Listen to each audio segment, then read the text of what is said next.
கோவை மாவட்ட தொழில் முனைவோர் பாதுகாப்பு சங்கம் மற்றும் கோவை வாழ் இந்து நாடார் வியாபாரிகள் சங்கம், கோவை மாநகர வணிகர்கள் சங்கம் சார்பில் நாங்கள் கடந்த 3/12/2025 அன்று காவல் ஆணையர் அலுவலகத்தில் பெருந்தலைவர் காமராஜரை சமூக வலைதளமான யூடியூப்பில் முக்தார் அகமது என்று இழிவாக பேசியதாக புகார் அளித்திருந்தோம்.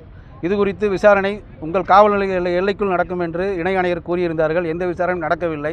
கடந்த 4 நாட்கள் முன்பாக சுந்தராபுரம் காவல் நிலையத்தில் அழைத்த ஆய்வாளர்கள் விசாரித்துவிட்டு சிஎஸ்ஆர் கூட தரம் மறுக்கின்றார். ஒரு பெருந்தலைவரை பற்றி மிக மிக இழிவான கருத்தை கூறிய முக்தார் அகமது குறைந்தபட்ச விசாரணை கூட அரசு செய்ய மறுக்கின்றது. முதலமைச்சர் கவனத்திற்கு இது கொண்டு செல்வதற்காக இன்று மாவட்ட ஆட்சியரிடத்தில் மனு அளித்துள்ளோம். மேலும் இது குறித்து நடவடிக்கை எடுக்கவில்லை என்றால் எங்கள் சிறு குறு வணிகர்கள் சுமார் 50 லட்சத்துக்கும் பேர் அரசுக்கு எதிரான நடவடிக்கைகளை செய்யக்கூடிய மனநிலைக்கு எங்களை தள்ளக்கூடும் நிலைக்கு இவர்கள் ஆளாக்கி வருகின்றார்கள். தினசரிக்கு 25லிருந்து 50 சிறு குறு வணிகர்கள் மூலமாக பொதுமக்களை நாங்கள் சந்திக்கின்றோம். எங்கள் கருத்துக்களை அவர்கள் மூலமாக அரசுக்கு எதிராக நாங்கள் செய்வதற்கு இந்த அரசு நடவடிக்கை எங்களை தள்ளி கொண்டிருக்கின்றது. ஆகவே முதலமைச்சர் அவர்கள் இதனை குறித்து உடனடியாக அந்த முக்தார் அகமது மீது கடுமையான நடவடிக்கை எடுக்க வேண்டும் கேட்டுக்கொள்கிறோம்.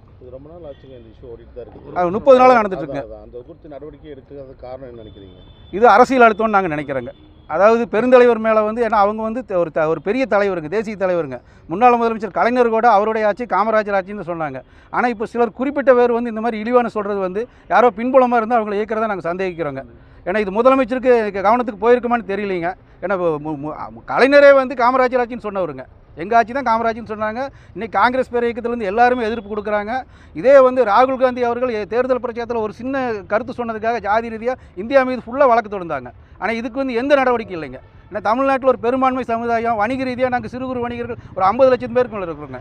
எல்லாரும் மனசையும் புண்படுத்துதுங்க. அதாவது சிறிய புகார்களுக்கு கூட யூடியூபர்களுக்கு வலைதளத்தில் ஏதோ கருத்து பதிவு பண்ணால் அவங்கள கைது செஞ்சு நடவடிக்கை எடுக்கிறவங்க எந்த ஒரு நடவடிக்கை எடுக்கலைங்க. காவல்துறை அதிகாரிகளுக்கு மேலிட உத்தரவு அப்படிங்கிறாங்க. அவங்க ப்ரெஷர் கொடுத்தேன்னு சொன்னாலும் கேட்க முடியாது. என்ன சார் இது சிஎஸ்ஆர் கூட கொடுக்க ஏமா இருக்கிறீங்கன்னு சொன்னால் அதுக்கு பதில் சொல்கிறது இல்லைங்க. மாவட்ட ஆட்சியர் என்ன சொன்னார்? மாவட்ட ஆட்சியர்கிட்ட இப்போ நீங்கள் கொடுத்துருக்குதுங்க, நாங்கள் விசாரித்து நடவடிக்கை எடுப்போம்னு சொல்கிறாங்க. முதலமைச்சர் கவனத்துக்கு கொண்டு போயிருக்குன்னு சொல்கிறாங்க. அது விட்டுங்க.